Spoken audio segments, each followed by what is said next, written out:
जय बाबा स्वामी, जय आत्मेश्वर। हिमालय का समर्पण योग भाग 2 का आज 22वां दिवस है और हम हैं पृष्ठ क्रमांक 169 पर। गुरुदेव कहते हैं, वास्तव में माँ बाप का अधिकार बच्चों के शरीर पर होता है, आत्मा पर नहीं। माँ बाप के कारण मनुष्य को केवल शरीर प्राप्त होता है, आत्मा नहीं।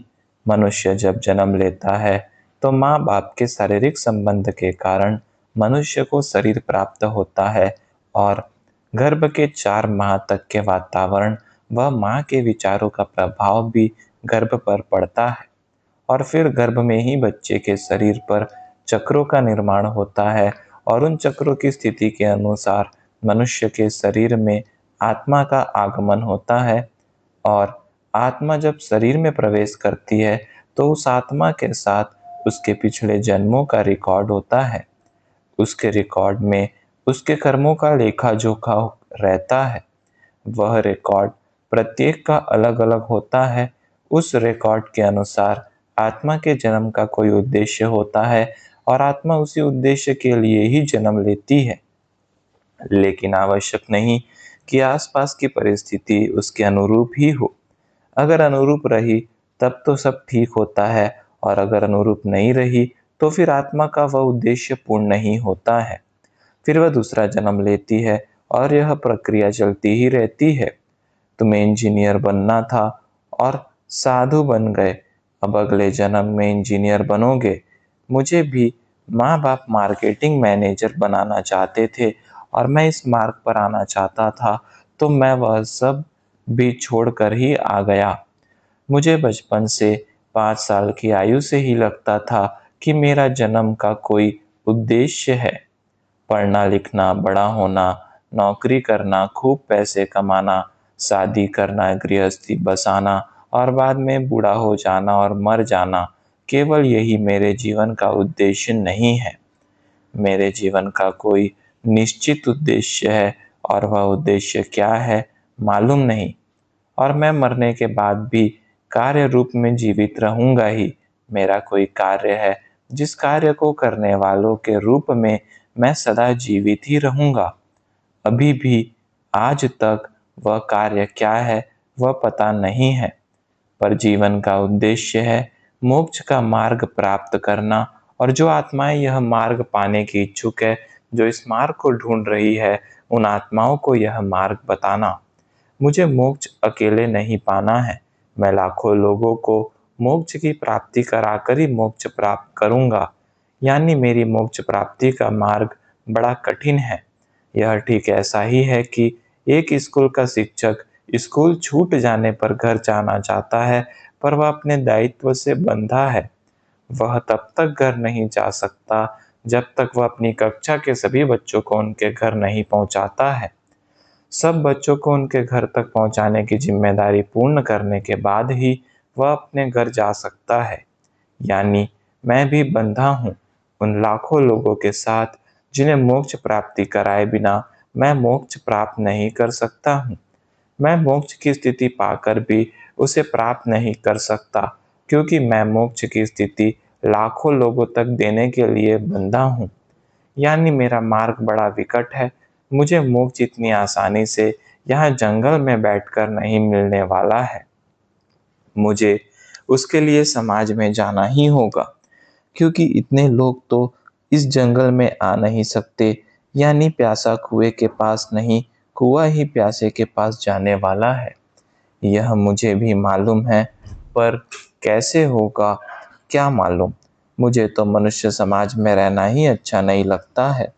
तो जब समाज में रहूंगा ही नहीं तो यह सब कैसे संभव होगा। सब बड़ा कठिन लगता है। यह कार्य तो कितना विशाल है और समय तो बहुत कम। यह एक ही जन्म में होगा या उसके लिए अगला जन्म लेना पड़ेगा, मालूम नहीं। तुम इंजीनियर होने के लिए जन्म लेना और मैं मोक्ष का मार्ग लाखों लोगों को बताने के लिए जन्म लूंगा, ऐसा ही लगता है। और हम दोनों मिलकर हंसने लग गए। लासी जब हंसता था तो बहुत ही प्यारा सा अबोध बच्चे जैसा हंसता था। उसकी सुंदर दांतों की पंक्तियां साफ दिखती थी उसके दांत भी बड़े सुंदर थे, वह भी बड़ा सुंदर था और मासूम था। मुझे उस पर दया आ रही थी। बेचारा बनना क्या चाहता था और बन क्या गया। मैंने मेरे निर्णय पर गर्व महसूस किया कि कम से कम मैंने तो वह निर्णय लिया जो मेरी आत्मा ने मुझे बताया था, और आज इस जंगल में मैं भी खुश हूँ क्योंकि मैं वही हूँ जहाँ मैं होना चाहता हूँ। और लासी बेचारा चाहता कुछ था और है कुछ, इसीलिए वह स्वर्ग जैसा आनंद यहाँ नहीं ले पा रहा होगा। पता नहीं, ऐसा मुझे उस समय लगा। हम दोनों करीब करीब समान उम्र के ही थे। मैं थोड़ा बड़ा था, पर हमारे दोनों की बड़ी मित्रता हो गई थी। जब भी समय मिलता था, वह मेरे पास आकर बैठ जाता था और गप्पे मारता था। उस समूह में सारे लोग अधिक उम्र के थे, हम ही दोनों कम उम्र के थे। हम साथ में नहाने जाते थे। लासी अच्छा तैराक भी था, बहुत अच्छा तैरता था। मेरा नहाना तो बड़े जल्दी हो जाता था, पर वह काफी समय तैरता रहता था। मैं किनारे पर बैठकर उसे देखता रहता था। एक दिन वह तैर रहा था और मैं उसे देख रहा था। उसने पानी में डुबकी लगाई और फिर वह दिखा ही नहीं। मैं उसे बड़े ध्यान से देख रहा था। बाद में वह पानी के बाहर आ गया, पर उतने समय मेरा चित्त उसी पर एकाग्र था और फिर पता नहीं मुझे आगे का दिखने लग गया। यह मोक्ष का ज्ञान प्राप्त तो इसी जन्म में कर लेगा, पर इसे मोक्ष अगले जन्म में मिलेगा। यह अगले जन्म में इंजीनियर बनेगा और इंजीनियर बनकर इसके हाथ से एक बहुत बड़े मंदिर का निर्माण होगा, और उस मंदिर के निर्माण कार्य के बाद ही इसे मोक्ष की प्राप्ति होगी। यानी इसके जीवन का उद्देश्य उस मंदिर का निर्माण कार्य है। अब यह मंदिर जंगल में तो बन नहीं सकता, यानी इसे भी अंत में समाज में जाना ही पड़ेगा। इसके भी मोक्ष का मार्ग समाज में से ही गुजरता है। इसने भी इस कार्य का संकल्प किया है।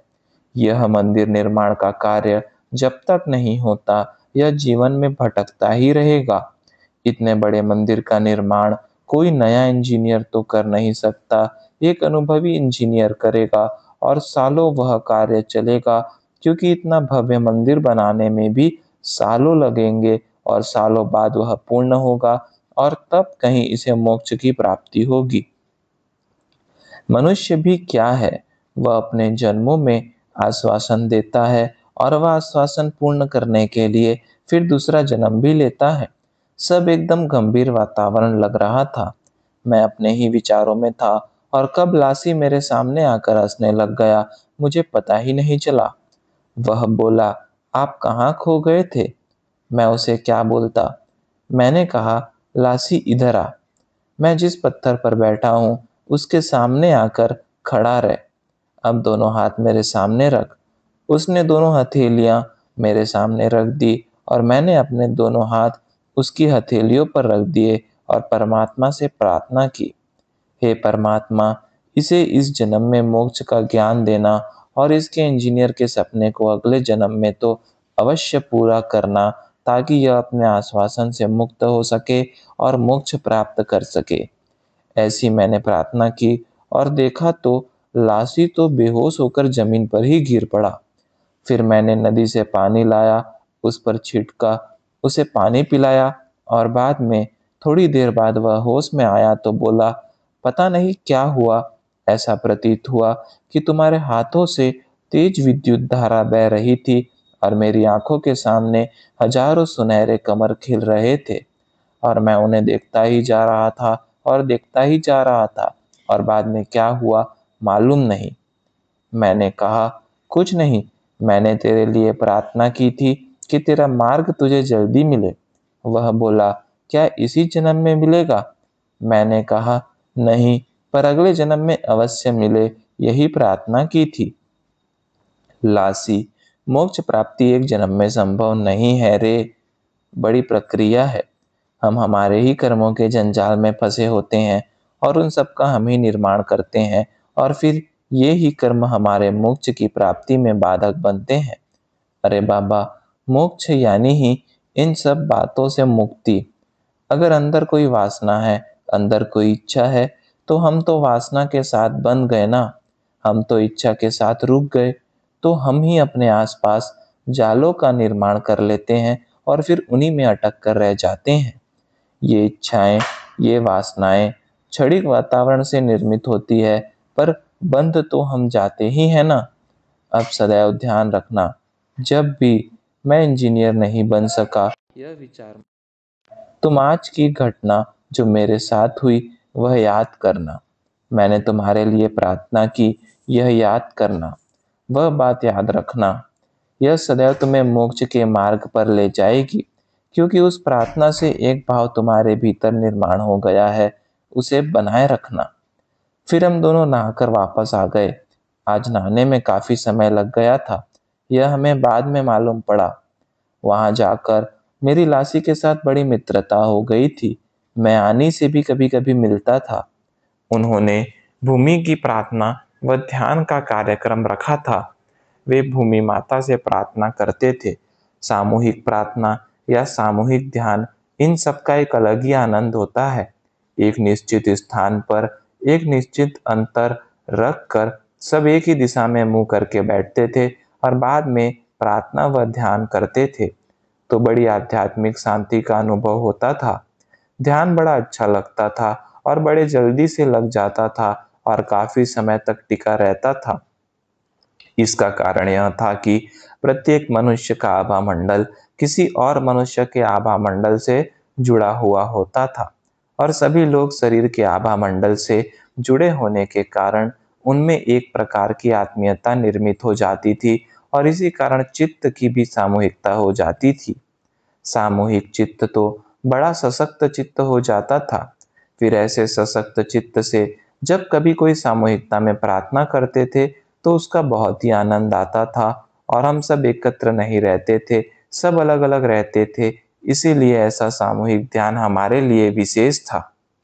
सामूहिकता में किए गए ध्यान का महत्व इसीलिए भी अधिक है, क्योंकि चित्त की सामूहिकता के कारण बाहरी वातावरण का, बाहरी विचारों का प्रभाव ध्यान करने वालों पर नहीं होता है।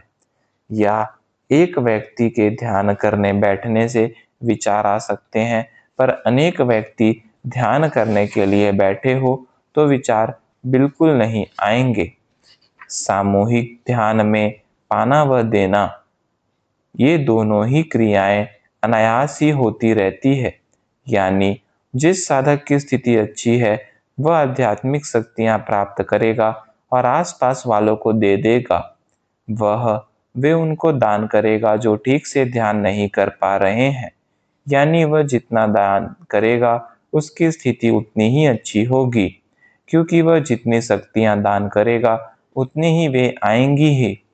प्रकृति का नियम है, जहाँ हवा ने जगह खाली की, तुरंत वहां पर आसपास की हवा आकर स्थान भर देती है। आसपास की हवा को बुलाना नहीं पड़ता है कि खाली स्थान पर आ जा, वह स्वयं ही आ जाती है। ठीक इसी प्रकार से इस सामूहिक ध्यान में अच्छे ध्यानस्थ व्यक्ति लेते भी रहते हैं और देते भी रहते हैं, और वे केवल माध्यम बन जाते हैं। पर जितना वे माध्यम बनते हैं उतनी ही उनकी सफाई होती है। जैसे एक पाइप में से पानी का प्रवाह जितना अधिक बहेगा वह पाइप उतना ही अधिक साफ होगा। इस प्रकार ध्यान की अच्छी स्थिति वाले मनुष्य को माध्यम बनकर लाभ होता है। वहीं दूसरी ओर ध्यान की खराब स्थिति वालों को इस सामूहिक ध्यान में अनायास ही ध्यान की अच्छी स्थिति प्राप्त हो जाती है। उसका अकेले में इतना अच्छा ध्यान नहीं लगता, पर सामूहिकता में लग जाता है। इस प्रकार ध्यान की अच्छी स्थिति वाला मनुष्य हो या ध्यान की खराब स्थिति वाला मनुष्य हो, दोनों को ही लाभ होता है। और सामूहिक ध्यान में दोनों ही प्रकार के लोग शामिल होते हैं, और दोनों को भी लाभ होने के कारण दोनों ही प्रसन्न हो जाते हैं। सारी आध्यात्मिक स्थिति का रहस्य प्रसन्नता में ही है। आप आपके जीवन में जितने प्रसन्न हैं, आप उतने ही खुश हैं, और सामूहिक रूप से ध्यान करके हम सभी बड़े प्रसन्न हो गए थे। प्रायः रोज सुबह शाम सामूहिक ध्यान होता ही था। सब लोग अपनी शारीरिक स्थिति के अनुसार कार्य ले लेते थे। युवा लोग श्रम के कार्य करते थे और जो वृद्ध थे वे दूसरे कार्य करते थे। मैं युवा लोगों में ही शामिल था, इसीलिए श्रम का ही कार्य करता था। प्रत्येक के पास इस मार्ग में आने के अलग-अलग उद्देश्य थे, अलग-अलग परिस्थिति थी, पर मैं अपने आप को अलग ही पा रहा था। मैं न तो जीवन की किसी परिस्थिति से इस मार्ग में आया था और न किसी उद्देश्य से इस मार्ग में आया था। मेरा उद्देश्य पाना नहीं, देना था। जब देने का उद्देश्य था, तो उस विशाल उद्देश्य को देखकर ही कई महान आत्माओं ने मेरी झोली ध्यान साधना की शक्तियों से भर दी।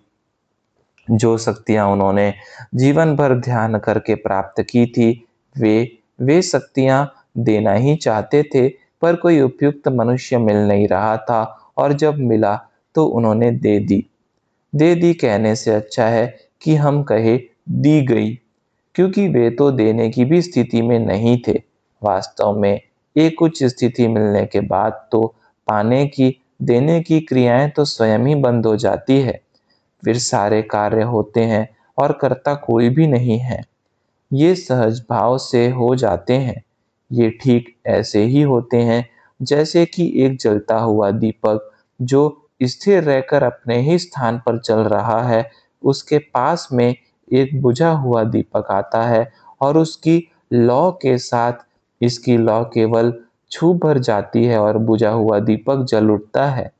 वह भी जलते हुए दीपक ने उस बुझे हुए दीपक को जलाया क्या? नहीं, वह तो अपने ही स्थान पर स्थित था। उसके सानिध्य में वह दूसरा दीपक आया और जल गया। अगर इस बुझे हुए दीपक का पात्र बड़ा है और खूब तेल है, तो निश्चित ही जलता हुआ दीपक प्रसन्न होगा कि मेरे द्वारा वह दीपक जला है, जिसका पात्र बड़ा है और जिसमें अधिक तेल भी है। यानी यह अधिक से अधिक लोगों को प्रकाशित करेगा। इन आध्यात्मिक शक्तियों का भी ठीक ऐसा ही है। वे स्वयं ही प्राप्त हो जाती हैं। इन्हें कोई दे नहीं सकता, इन्हें कोई ले नहीं सकता। ये तो केवल सानिध्य मात्र से ही प्राप्त हो जाती है। ये बड़ी सूक्ष्म होती है। ये देखी नहीं जा सकती है, केवल अनुभव की जा सकती है। इनको देने वाला व इनको पाने वाला दोनों ही इन्हें अनुभव करते हैं और इस अनुभव से वे ही दोनों प्रसन्न होते हैं। ऐसी ही प्रसन्नता का अनुभव हम सभी कर रहे थे।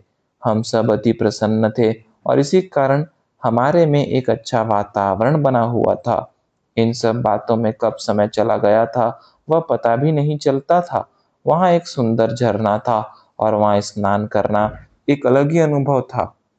ऊपरी पहाड़ी से झरना आकर नीचे पत्थरों पर गिरता था और उन पत्थरों पर बैठकर झरने की तरफ अगर पीठ की, तो पीठ पर वह पानी झेला जा सकता था, पर छाती सामने करके पानी को झेला नहीं जा सकता था, क्योंकि पानी का बहाव बहुत तेज था। इसीलिए हम जब प्रायः पीट करके ही बैठते थे। बैठना ही पड़ता था, क्योंकि खड़े रहो तो वह पानी का बहाव गिरा देता था। मैं और लासी दोनों ही इस झरने में नहाने का आनंद लेते थे। यहाँ नहाना ही एक प्रकार का मनोरंजन था। मैं तो प्रायः उन पत्थरों पर ही बैठा रहता था, पर लासी नीचे पानी में कूद कर भी नहाता था। वह एक अच्छा तैराक था। उस झरने के पास घंटों बीत जाते थे, पर पता ही नहीं चलता था कितना समय बीता। हम वहाँ धूप जलाते थे, प्रार्थनाएं करते थे। जब चंदन की बारीक लकड़ियों की धूप करते थे, तो सारा वातावरण प्रसन्न हो जाता था और वह स्थान पहाड़ों के बीचों बीच था, तो वहाँ पर धूप का प्रभाव कई घंटों तक बना रहता था। एक दिन मैं और लासी नहाने गए। मेरा नहाना तो हो गया था और बाद में मैं बदन पोंछ कर ध्यान करने बैठा था और लासी नीचे उस पानी के झरने के भी नीचे एक पानी का कुंड था, उसमें नहा रहा था और सुबह-सुबह का समय था, अधिक उजाला भी नहीं हुआ था और जब मैं ध्यान में से उठा, तो लासी ने मुझे बताया, मैंने तुम्हारा आभामंडल देखा। आज तुम्हारे आसपास आभामंडल निर्मित हो गया था। वह आभामंडल चंद्रमा के प्रकाश के समान दूधिया रंग का था, जो कभी छोटा तो कभी बड़ा हो रहा था और एक निश्चित लय थी। उस लय के अनुसार वह कम अधिक हो रहा था। मैं दूर ना रहा था। मेरा ध्यान अचानक तुम्हारी ओर गया, तो यह देखा। पहले मुझे लगा कि कोई बादल ही तुम्हारे आसपास निर्मित हो गया हो, पर बाद में देखा कि वह शरीर के आसपास ही स्थिर था और कम ज्यादा हो रहा था। मैं पहले तो वह सब देखकर आश्चर्यचकित हो गया, फिर मैं ज्यादा देखने लग गया तो मुझे ही ध्यान लगने लग गया था। बाद में मैं पानी के बाहर आ गया, क्योंकि पानी में रहते हुए ध्यान करना ठीक नहीं है। लेकिन बाहर आकर भी तुम्हारे पास में आने की हिम्मत नहीं हो रही थी, इसीलिए मैं फिर यहीं बैठा रहा, तो मेरा भी ध्यान लग गया। इतना अच्छा ध्यान मुझे कभी नहीं लगा था। मैंने उसे समझाया, एक मनुष्य का शरीर होता है जिस शरीर को छूकर देखा जा सकता है। इस शरीर को स्थूल शरीर कहते हैं और इस शरीर के जो विचार है, उन विचारों का प्रभाव उस शरीर के आसपास पड़ता रहता है और इस प्रभाव को ही आभामंडल कहते हैं। यह अलग-अलग विचारों के अनुसार अलग-अलग प्रकार के रंग का हो सकता है और इस आभामंडल के रंगों को देखकर ही मनुष्य के विचारों को जाना जा सकता है कि मनुष्य मूलतः कैसा है। क्योंकि मनुष्य भीतर से जैसा होगा, वैसा ही उसके विचार होंगे और जैसे विचार होंगे, वैसे ही सभामंडल के रंग होंगे। अभी तक समाज में भी इतने सूक्ष्म कैमरे नहीं बने हैं कि मनुष्य विचारों से बने इन शरीर की फोटो निकाल सके। मनुष्य की सांस लेने की प्रक्रिया के कारण यह संपादित होता रहता है। कभी जब सांस ली तो छोटा हो गया और सांस छोड़ी तो बड़ा हो गया। उसका आकार ऐसे कम या ज्यादा होता रहता है। यह प्रत्येक मनुष्य का होता ही है और अंधेरे में मनुष्य की छाया मनुष्य का साथ छोड़ देती है, पर यह अंधेरे में भी मनुष्य के साथ बना हुआ रहता है। इस आभामंडल के रंगों को देखकर किसी भी मनुष्य को जाना जा सकता है। जय बाबा स्वामी, जय आत्मेश्वर।